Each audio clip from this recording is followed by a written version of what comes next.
사랑하는 은혜와 진리 장로교회 교우 여러분, 어젯밤도 평안하셨습니까?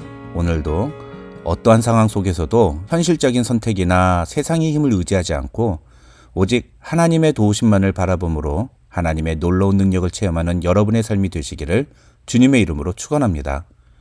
오늘 새벽에 만나 본문은 이사야 9장입니다. 그 중에 1절로 7절을 제가 읽어드리겠습니다. 전에 고통받던 자들에게는 흑암이 없으리로다.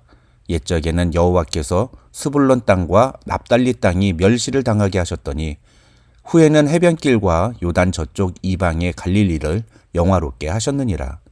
흑암에 행하던 백성이 큰 빛을 보고 사망의 그늘진 땅에 거주하던 자에게 빛이 비치도다. 주께서 이 나라를 창성하게 하시며 그 즐거움을 더하게 하셨으므로 추수하는 즐거움과 탈취물을 나눌 때의 즐거움같이 그들이 주 앞에서 즐거워하오니 이는 그들이 무겁게 맨 멍에와 그들의 어깨의 채찍과 그 압제자의 막대기를 주께서 꺾으시되 미디안의 날과 같이 하셨음이니이다. 어지러이 싸우는 군인들의 신과 피 묻은 겉옷이 불에 섭같이 살라지리니 이는 한 아기가 우리에게 낳고 한 아들을 우리에게 주신 바 되었는데 그의 어깨에는 정사를 메었고 그의 이름은 기묘자라 모사라 전능하신 하나님이라 영존하시는 아버지라 평강의 왕이라 할 것임이라.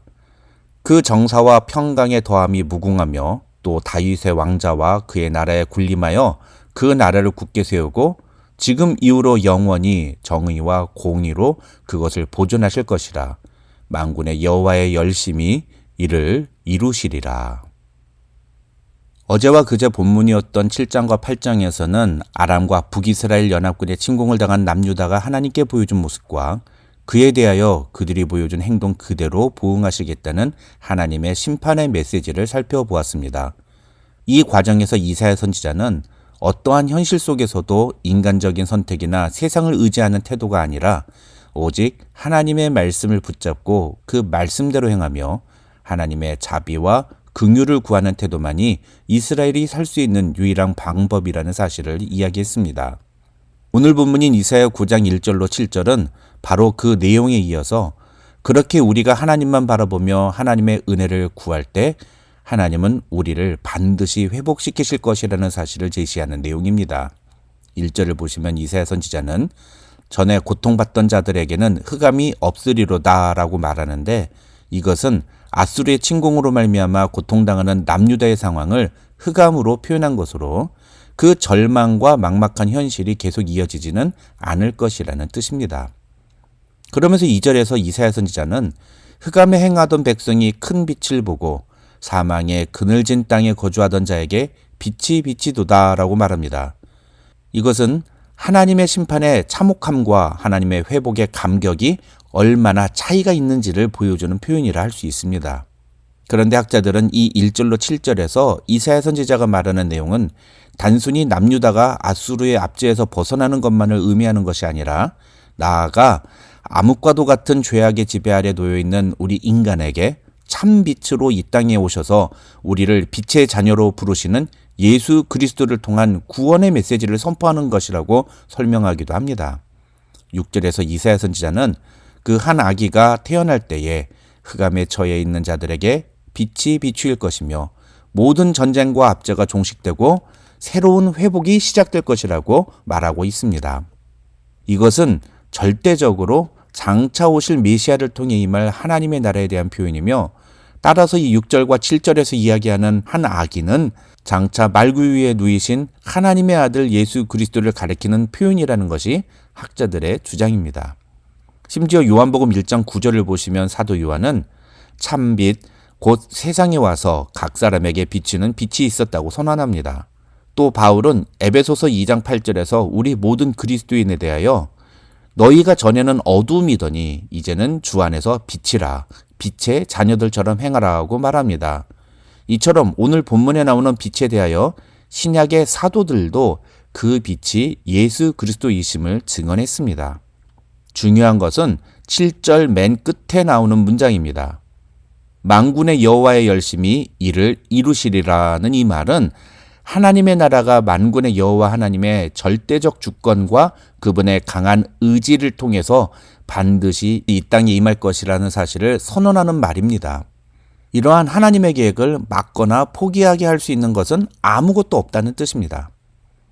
그런데 여기서 한글로는 열심이라고 번역된 히브리어 단어가 다른 성경 본문에서는 질투라는 단어로 번역되었다는 사실에 우리는 주목할 필요가 있습니다. 이 말은 하나님께서는 자기 백성이 하나님 이외의 다른 존재를 의지하거나 사랑하는 것을 절대로 허용하지 않으신다는 뜻이며, 또 뒤집어서 하나님도 그 어떤 대상보다도 하나님의 백성, 하나님의 자녀들을 가장 사랑하신다는 사실을 표현하는 단어라고 할 수 있습니다.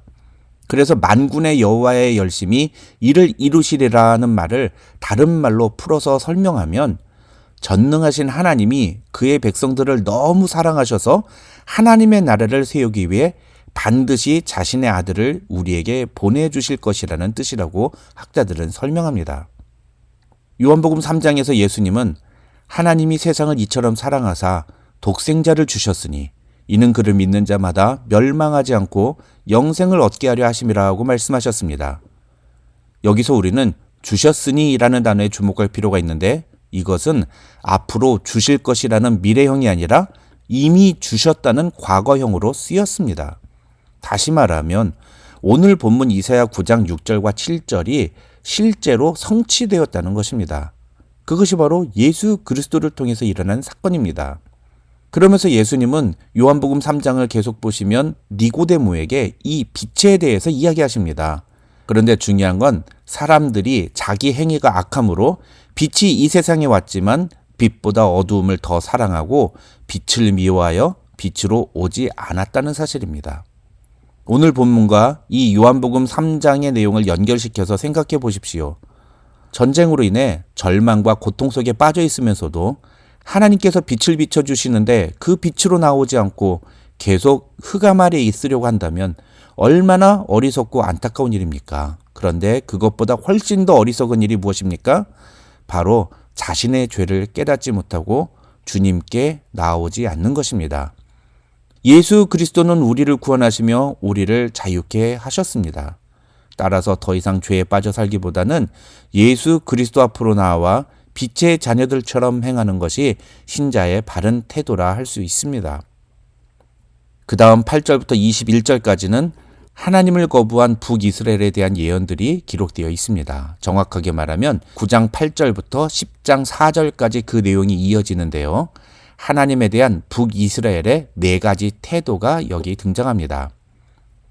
먼저 8절로 12절에는 하나님의 심판을 두려워하지 않는 북이스라엘과 그에 대한 하나님의 심판의 메시지가 등장합니다.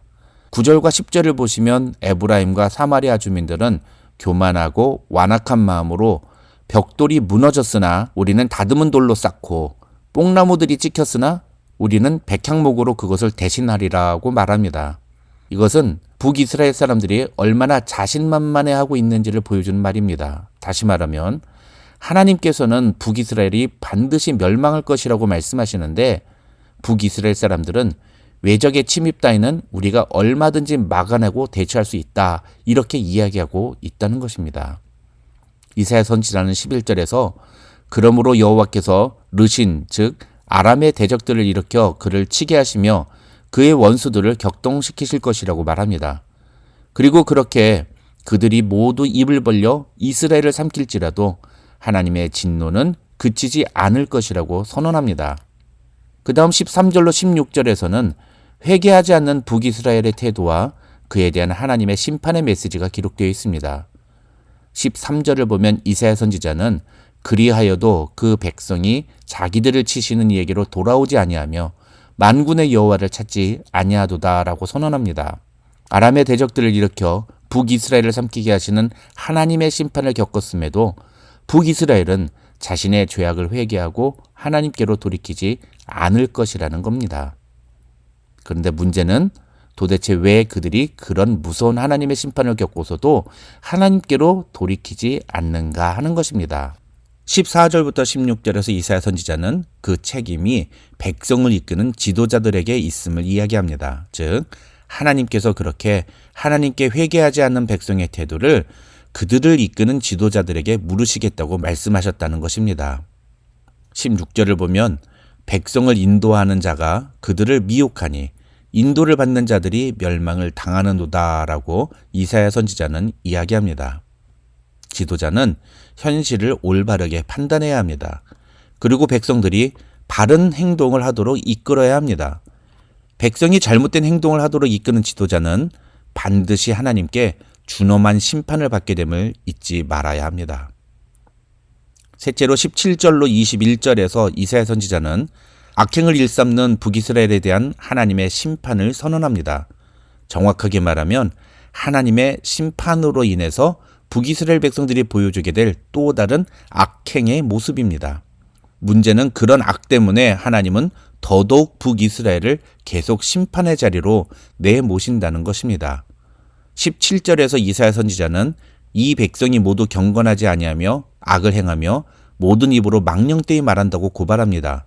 또 19절과 20절에서는 사람들이 자기 형제도 몰라보고 서로 다투게 될 것이며 음식을 빼앗아 먹어도 굶주림을 채우지 못하여 결국은 자기 자식까지 먹는 그런 악한 일을 저지르게 될 것이라고 말합니다.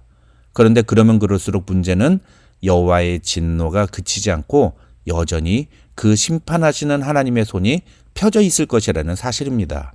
결론적으로 앞서 1절로 7절에서 이사야 선지자가 이야기한 하나님의 회복의 은혜와 8절로 21절에 나오는 이 무서운 하나님의 심판은 무엇에 의해 결정됩니까? 바로 하나님께 회개하여 돌아가느냐 아니면 하나님의 경고를 무시하고 계속 자기 마음대로 살아가느냐에 따라 결정이 되는 것입니다. 사랑하는 은혜의 진리 장로교회 교우 여러분, 하나님의 말씀이 여러분에게 무서운 채찍과 책망을 선포할 때 그 말씀 앞에 바르게 반응하는 성도 여러분들이 되시기를 주님의 이름으로 축원합니다. 하나님의 무서운 진노 앞에서 우리가 보여야 하는 바른 반응은 회개하고 하나님의 은혜와 긍휼을 구하는 것입니다. 그런 바른 신앙의 자세를 보이는 자에게 하나님은 반드시 회복의 은혜를 허락하신다고 오늘 본문은 이야기합니다. 저와 여러분 모두 하나님의 말씀 앞에 바른 태도로 나아감으로 하나님의 은혜와 긍휼하심을 경험하는 성도들이 되시기를 주님의 이름으로 축원합니다.